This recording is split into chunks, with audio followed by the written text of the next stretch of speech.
Hi everyone, I'm Babs Hogan and welcome to Cheese Hangouts. Liz Nerud has it all. She has wit, charm, experience, knowledge, good looks, and a very contagious smile. Liz was born in La Crosse, Wisconsin and was raised on a vegetable and beef farm. Living in the country shaped her worldview that focuses on relationships and recognizes the importance of knowing where our food comes from. In 2013, she became a certified cheese professional through the American Cheese Society. This clearly was a turning point for her.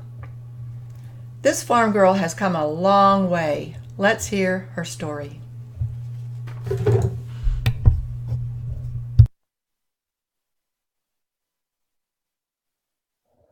Elizabeth, I cannot believe finally you're on Cheese Hangouts. Oh, Babs, hi there. Call me Liz. It's wonderful to be here with you today, too. It's a beautiful afternoon here in Minneapolis, so I moved us out to the back deck. Well, it's beautiful. I love your plants. Thanks. Awesome. So, you've been watching some of the Cheese Hangouts interviews, and yes. I just recorded and published Mary Quick's, which was a really fun interview. So yes, she's so nice. She's such a nice lady. Yes. Her warmth comes across, doesn't it?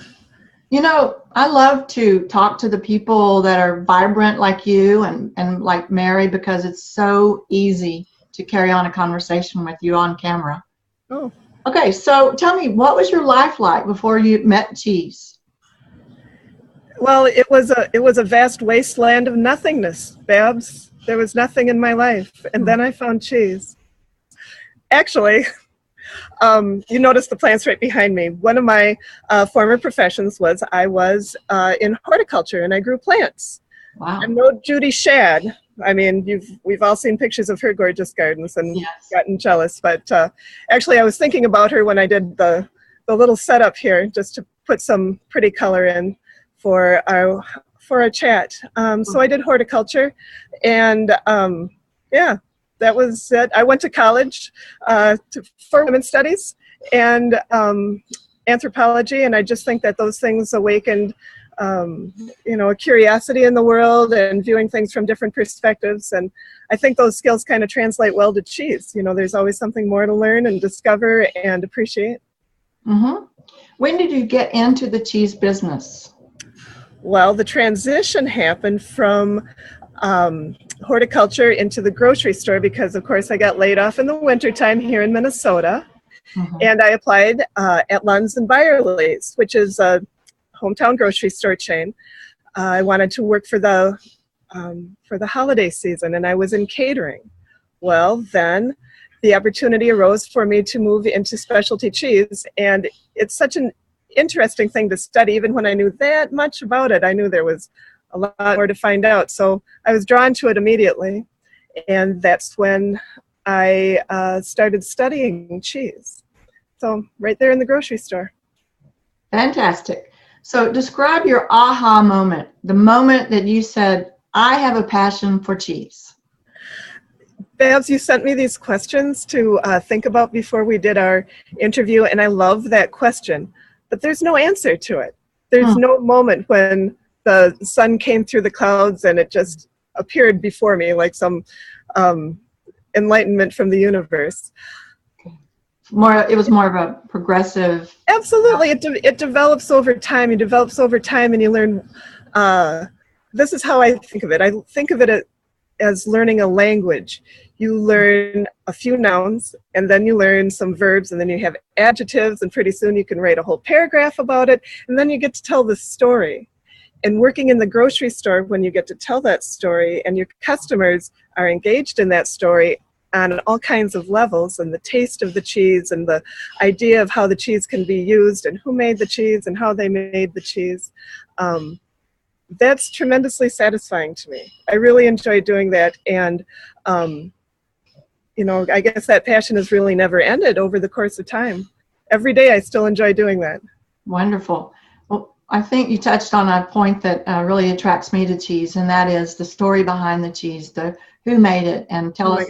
I like to know about the animals and the grass and what they eat, and there's just so much to it. I didn't know that until 2011 when I went across Texas for the Texas Cheese Tour, I learned so much from the Texas cheesemakers.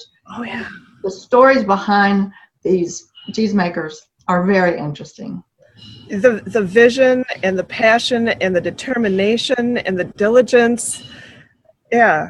Especially Farmstead, they're doing it all. I'm sorry, who did you say? Farmstead, they're doing it all. Everything, right? every day, relentlessly. So I understand you have a new job. Let's hear about it. Oh my gosh, Babs, this is fun. It is so new. I'm really just in my second or third week of being a floating cheese specialist at Kowalski's. Kowalski's is another Minneapolis-St. Paul hometown grocery chain. There's just 11 stores, just 11 of them. And it's a specialty grocery store. And they have a very vibrant and happening cheese program. It's such a pleasure to be a part of it. So what I do in my job, and it's still kind of developing on an ongoing basis, I haven't quite, we're building my capacity. That's a new word that, a new phrase that Kowalski's uses. It's great to think of all the potential building capacity. But what I'm doing right now is I'm going from store to store to store, spending time with their cheesemongers, getting to know the program and the culture of the company, and seeing what cheeses are in the case, and seeing how their cheesemongering unfolds on a daily basis. So I've been at the Grand Avenue location and the Excelsior location, and just recently, the most exciting thing is that very close to here, 7 minutes away, they've expanded their Hennepin location. They bought a Walgreens, took out the Walgreens, and right now we have the produce, we have the deli, and we have this beautiful new cheese island that we are establishing. So to be there from the word go, to see the cheese actually go into the case for the first time, see the ideas behind it, and then the door opens for customers to come in right there. So that's the first thing they see is the cheese counter, and to be able to welcome the customers, and it's just so inviting. They come up, and then we talk about the store and all the changes going on. It's a great way to make people feel welcome and then sell them cheese. That sounds like a fun job. I really see you doing very well in that. Oh, thanks, Babs. In your bio, I noticed that you were in the Cheesemonger Invitational in San Francisco 2 years ago. 2015. Yeah, tell me about that just briefly. Oh my gosh, how could you do that briefly, Babs? Oh my gosh, well, that's a wild experience. Can't go on for hours. Oh yeah, and give us anybody that's participated or had anything with it, they will go on for hours because it's such an amazing experience. Everything that we know to attest how to be a cheesemonger, our knowledge, our sensory abilities, our the way we sell things, the way we present things, how the mechanics of it, the cutting and wrapping, the pairings, everything. And it's long, it goes all day long. I was dead at the end. And but one of those paradoxes, empty but filled with so much joyfulness to be in the company of so many people that speak the same language, that love the same things that I do, and the camaraderie, the family connection that we have. That was one moment.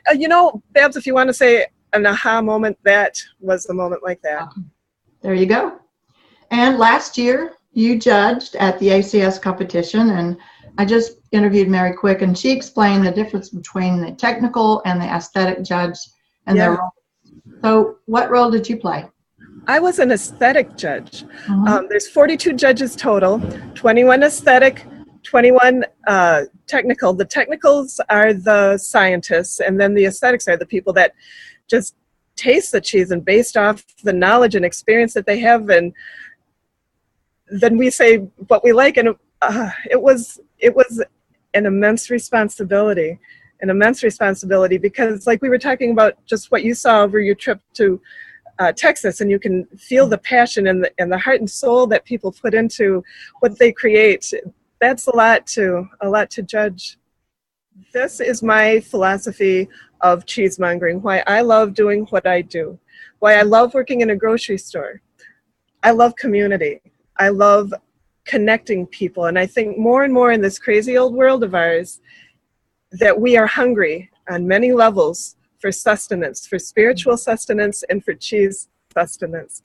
I get to bring that all together at the grocery store. I get to connect my customer with the maker. I get to connect my customer with their meal. I get to tell stories. I get to introduce people in the community and the cheese industry to each other as much as I can. I look forward to doing that at Kowalski's, cheesemonger to cheesemonger, to the cheese community. And then, of course, it all benefits the person that receives the cheese, that takes it home and enjoys it with a new special understanding. Very good. I like that. We are headed to Denver next week, and I hope to see you. I'm looking forward to it too, Babs, to seeing you and everybody. Thanks so much for this opportunity. So thanks a lot, Liz, and we'll see you soon. Thanks again, Babs.